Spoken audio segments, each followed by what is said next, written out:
have days where you feel like you're just getting what you do not deserve? Like, I still remember in 9th grade math class, when students behind me were talking, and I was the one who got detention. Or when you spend hours working on making one of your favorite desserts for a gathering, and then you don't even get a piece.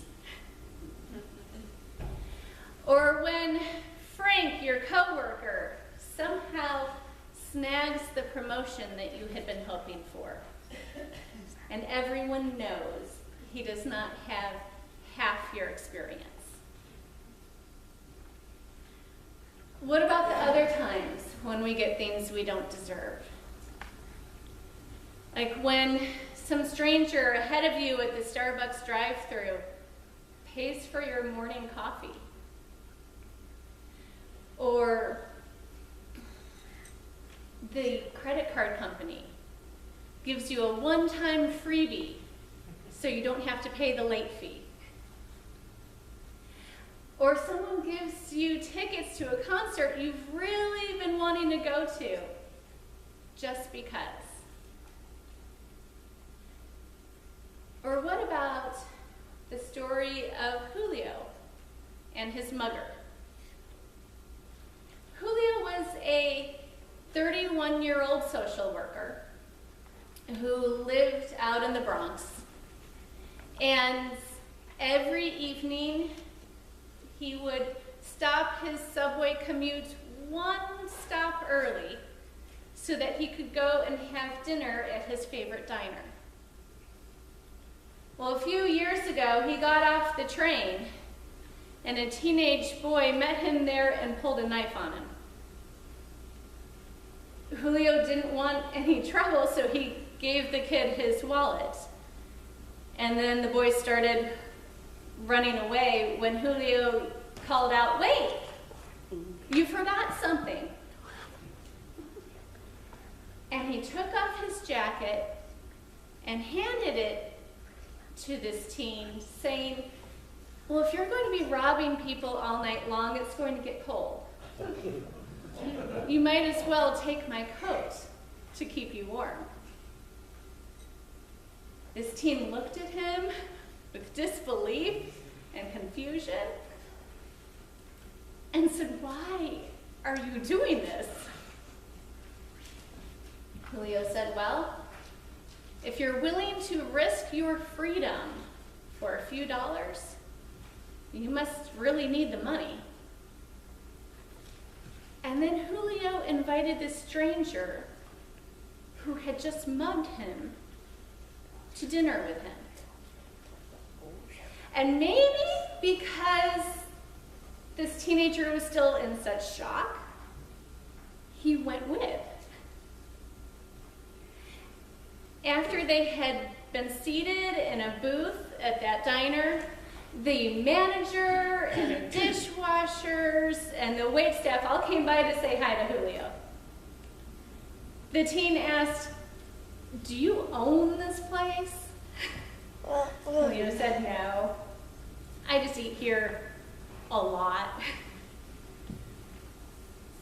Still in shock, the teen said, "But you're nice to everyone, even the dishwashers."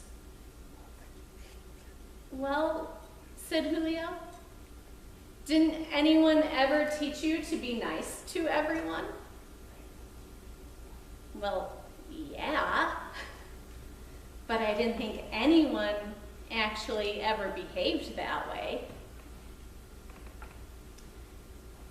Then Julio asked this young man what it was he wanted out of life. And he just looked sad. Like maybe no one had ever asked him that before.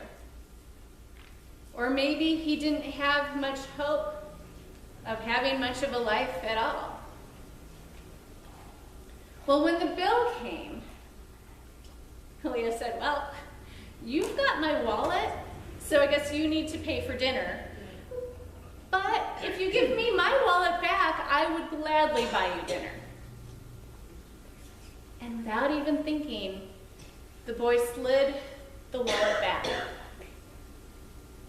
And then Julio gave this teenage boy $20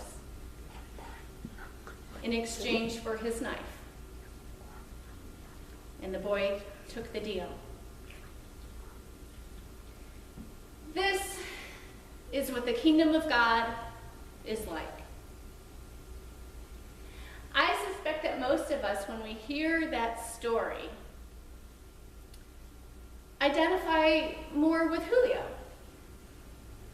And we imagine what we might do in a similar situation.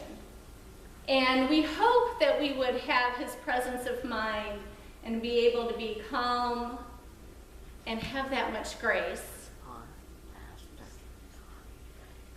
But I want to suggest that instead, most of us are much more like that teenage mugger. Not that any of us here would ever pull a knife on anyone, but we do take, and we take. And we fail to put God first. And we fail to love others as ourselves. We even fail at loving ourselves. Right. And we are often so bent over looking inward at what it is that we want, searching for the easiest ways of finding some false sense of security, no matter who it might hurt. We are each of us sinners who neglect at welcoming and offering hospitality to strangers. Sure, sometimes we might care for those who are sick or poor, especially if we know them, or if maybe it doesn't cause us too much inconvenience. But still, as undeserving as we are, Jesus invites us to dine with him. Jesus knows that we could never earn our place at the table. We could never repay what he has first given us in ourselves, our time, our possessions, signs of his gracious love. And yet still, Jesus gives us a seat of honor and fills us with a feast, serves us with bread and wine, his body and blood poured out for us, so that we may know how much we are loved and forgiven.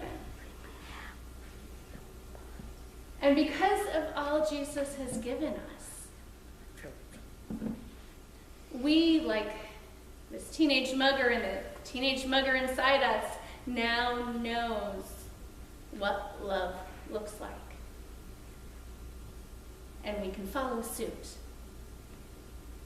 Here in the kingdom of God, where everything we thought we knew is turned upside down, and we find that we cannot stand on our own merits, or our own accomplishments, or our money, or our intelligence, or how many people like us, but only by the grace of God.